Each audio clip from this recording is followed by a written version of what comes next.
اللہ الرحمن الرحیم الحمدللہ رب العالمین والصلاة والسلام علی سید الانبیاء والمرسلین وعلی عباد اللہ الصالحین اما بعد۔ ناظرین و سامعین السلام علیکم ورحمۃ اللہ وبرکاتہ۔ ناظرین و سامعین، وطن عزیز پاکستان اللہ رب العزت کی بہت بڑی نعمت ہے۔ اس کا احساس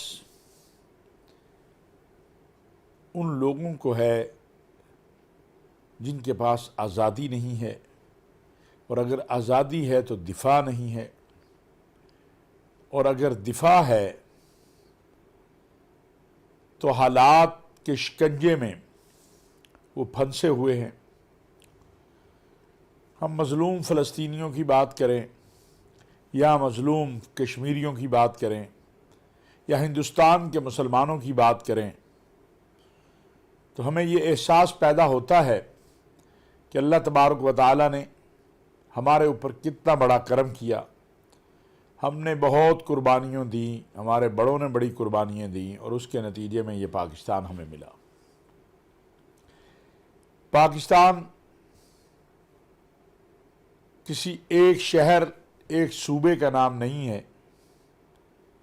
پاکستان خیبر پختونخوا، بلوچستان، پنجاب، سندھ، گلگت بلتستان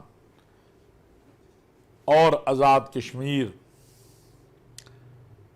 اس کا ایک حصہ مقبوضہ کشمیر، یہ سب ملا کے پاکستان بنتا ہے۔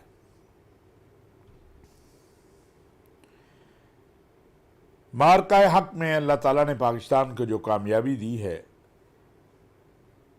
میں نے کئی بار یہ عرض کیا ہے کہ صدیوں اس کے اوپر مورخ، تاریخ دان، صاحب عقل و فکر غور کرتے رہیں گے اور لکھتے رہیں گے۔ یہ ایک ایسی فتح ہے کہ جس کے بارے میں کسی کو گمان نہیں تھا، لیکن اللہ رب العزت کا فرمان ہے کہ وَمَن يَتَوَكَّلْ عَلَى اللَّهِ فَهُوَ حَسْبُهُ۔ جب آپ اللہ پر توکل کر لیتے ہیں تو اللہ آپ کے لیے کافی ہو جاتا ہے۔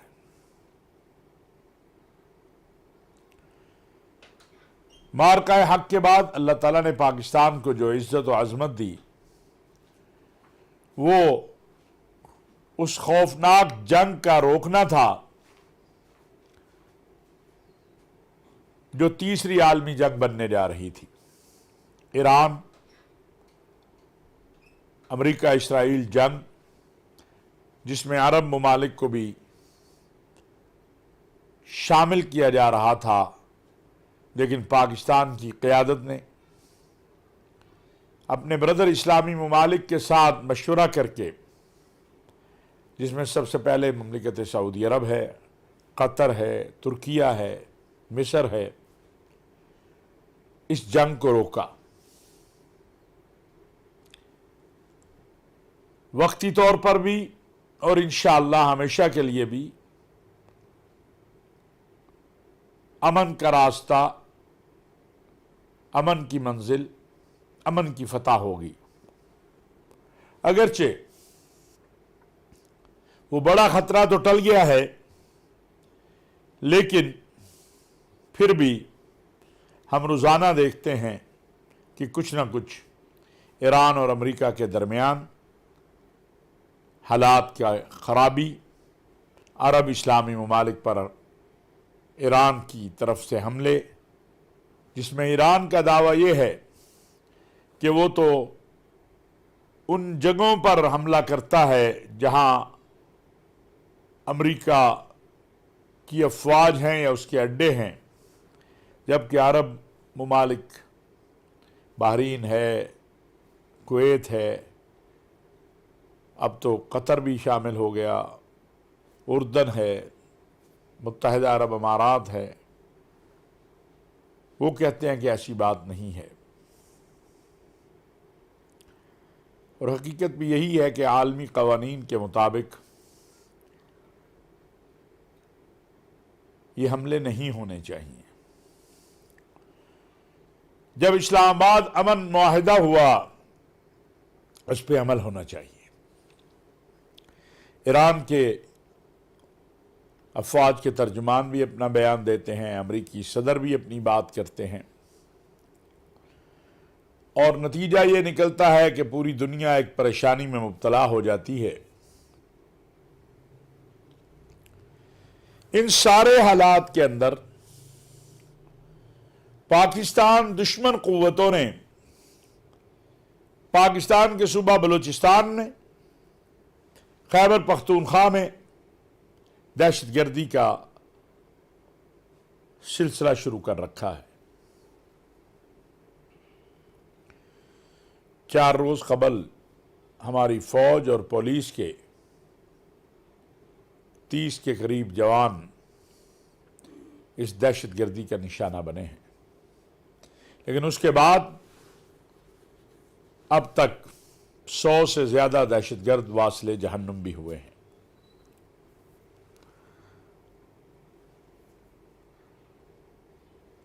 اس ساری صورتحال میں ہم دیکھتے ہیں کہ آزاد کشمیر کے اندر بھی ایک آگ لگانے کی کوشش کی جا رہی ہے۔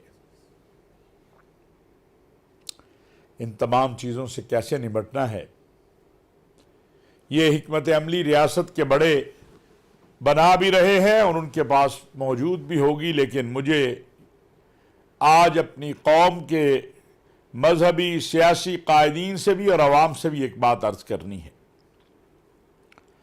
کہ یاد رکھیے، بلوچستان ہو، خیبر پختونخوا ہو، پنجاب ہو، سندھ ہو، آزاد کشمیر ہو، گلگت بلتستان ہو، یہ سارا پاکستان ہے۔ اور اگر یہاں پر ایک جسم ہے، میں ہمیشہ کہا کرتا ہوں کہ ہمارا سر بلوچستان ہے اور ہمارا دل خیبر پختونخوا ہے۔ اگر کہیں پر تکلیف ہوگی تو جسم کے کسی بھی حصے میں درد ہو تو پورے جسم کو درد ہوتا ہے۔ خیبر پختونخوا میں جو دہشت گردی ہے وہ اسلام کے نام پر ہے، بلوچستان میں جو دہشت گردی ہے وہ بلوچیت کے نام پر ہے، جبکہ دونوں جگہ جو دہشت گردی کرنے والے ہیں ان کا نہ اسلام سے کوئی تعلق ہے نہ بلوچستان سے کوئی تعلق ہے۔ اگر ان کا بلوچستان سے تعلق ہو تو کیا وہ ہسپتالوں پہ حملے کریں، اسکولوں پہ حملے کریں، عام عوام کو ماریں؟ ان کو تو بلوچستان کی ترقی کی بات کرنی چاہیے جو حکومت چاہتی ہے۔ چلیے ماضی میں جو بھی ہوا نیا باب ایک کھولتے۔ اس وقت جو بلوچستان کے وزیر اعلیٰ ہیں وہ ایک بہت ہی حالات کا ادراک کرنے والے، حالات کا فہم رکھنے والے انسان ہیں، اور بار بار حکومت پاکستان، اس کے وزراء، اس کے لوگ یہ اعلان کرتے ہیں کہ جو بھی پاکستان کے آئین، قانون اور دستور کو تسلیم کرتا ہے اس سے بات چیت ہو سکتی ہے۔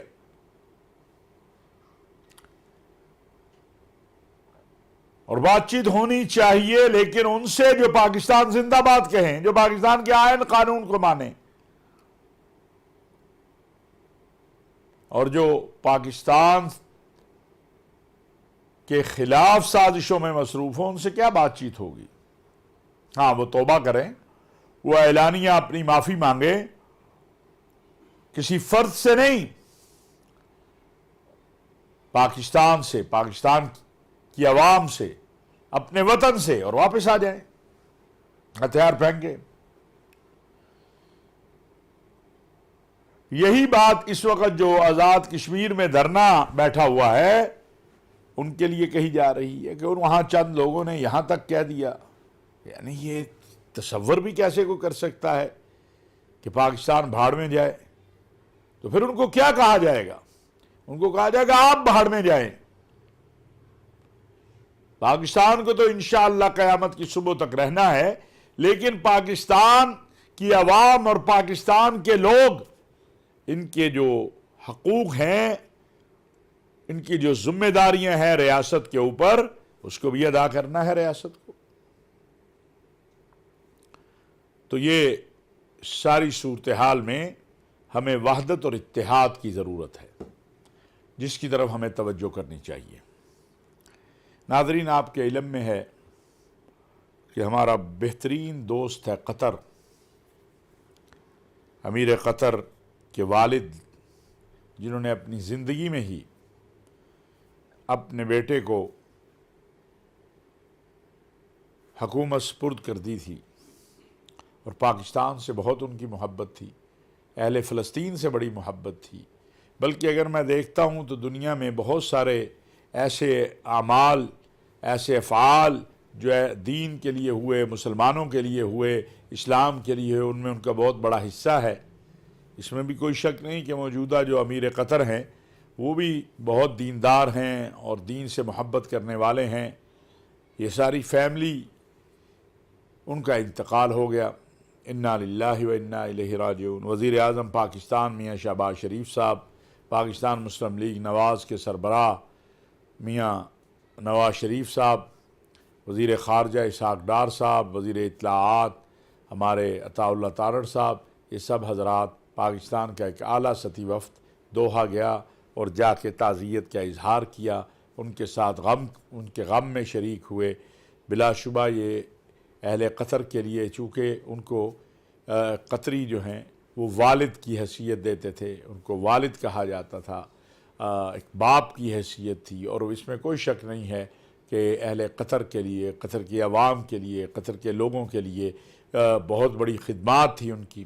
اب ان کے بیٹے بھی اسی طرح جو ہے، آپ نے دیکھا ہے قطر کس طرح خوبصورت جدید دنیا آباد ہے اور ہر اعتبار سے جو ہے وہ ترقی کی طرف گامزن ہے. تو ہماری دعا ہے کہ اللہ تبارک و تعالی مرحوم کے درجات کو بلند فرمائے، اہل خانہ کو صبر جمیل عطا فرمائے. ہم غم کے ان لمحات میں اپنے قطری بھائیوں کے ساتھ ان کے غم میں شریک ہیں. وما علینا الا البلاغ.